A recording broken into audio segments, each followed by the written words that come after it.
दावीद 1 साल 4 महीने तक वो फलिस्तियों के देश में रहा, उन्हीं के साथ वो रहा। लेकिन फलिस्तियों ने कहा कि तू वापस लौट जा, तू हमारे साथ युद्ध नहीं कर सकता, तू हम में से एक नहीं है। तो भाई और बहनों, 3 दिन का सफर करने के बाद में वो अपने घर यानी कि सिप्लक में, जहां उसे फलिस्तियों ने जगह दी थी रहने के लिए, जो वो वापस आता है तो आके देखता है कि जो उसके घर रहने वाला, जो उसका घर था, वो पूरा जला पड़ा हुआ है, साड़ दिया गया है। शत्रु आया, हमला किया, अमालेकी आए, हमला किया उन्होंने, और उसके बीवी और बच्चों और जवान बच्चों को और उन सबको, उनके बीवी और बच्चों को, सबको जो है वो गुलामी में अमालेक के जो थे लेके चले गए थे दावीद के दल को।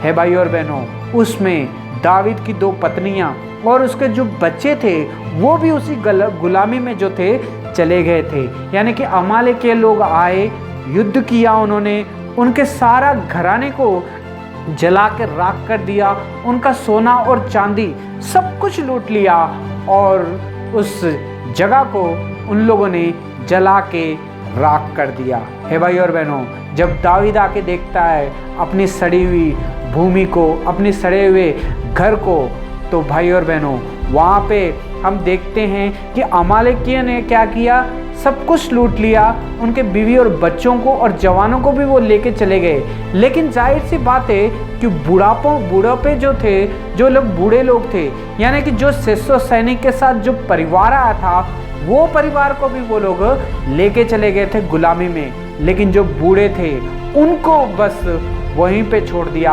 अमालेकियों ने।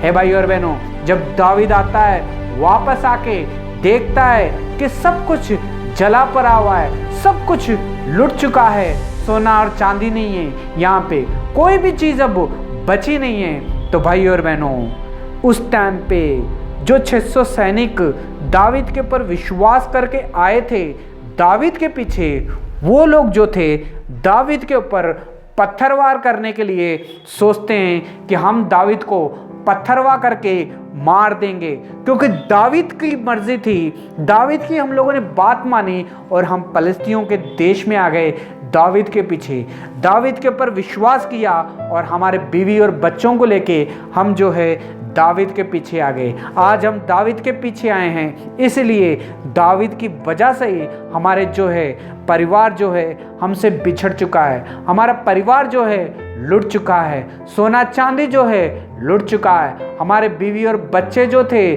जवान जो बच्चे थे, वो गुलामी में आज चले गए हैं सिर्फ दावीद की वजह से। हे भाई और बहनों, दावीद के पीछे जो लोग आ गए थे दावीद की बात मान के, आज दावीद के खिलाफ खड़े हो जाते हैं। 30 अध्याय में जब हम देखते हैं कि दावीद के खिलाफ लोग खड़े हो जाते हैं पत्थरवार करके उसे मारने के लिए, क्योंकि दावीद की वजह से ये सब कुछ हुआ है करके वहाँ के लोग मानते थे। हे भाई और बहनों, मगर दावीद ने हयाब बांधा और परमेश्वर के ऊपर विश्वास किया। हे भाई और बहनों, परमेश्वर के ऊपर विश्वास किया और हम 30 अध्याय और उसकी 8वीं आयत में हम देखते हैं कि दावीद परमेश्वर से पूछ रहा है। दावीद ने यहोवा से पूछा, क्या मैं उस दल का पीछा करूं? क्या मैं उसे पकड़ूं? उसने उससे कहा, पीछा कर, क्योंकि निश्चय तू उसे पकड़ेगा, हे भाई और बहनों, और सब कुछ छुड़ा लेगा। हे भाई और बहनों, यहाँ पे हम देखते हैं कि दावीद अपने आप को परमेश्वर के सामने लेके आया है। परमेश्वर के सामने आके वो झुक रहा है और कह रहा है कि परमेश्वर को पूछ रहा है, क्या परमेश्वर, जो मेरे बीवी और बच्चों को, हम सबको गुलामी में लेके चले गए, क्या मैं उनका पीछा करूं? क्या मैं अपने लोगों को छुड़ा सकता हूं? क्या ये लोग मुझसे हार जाएंगे?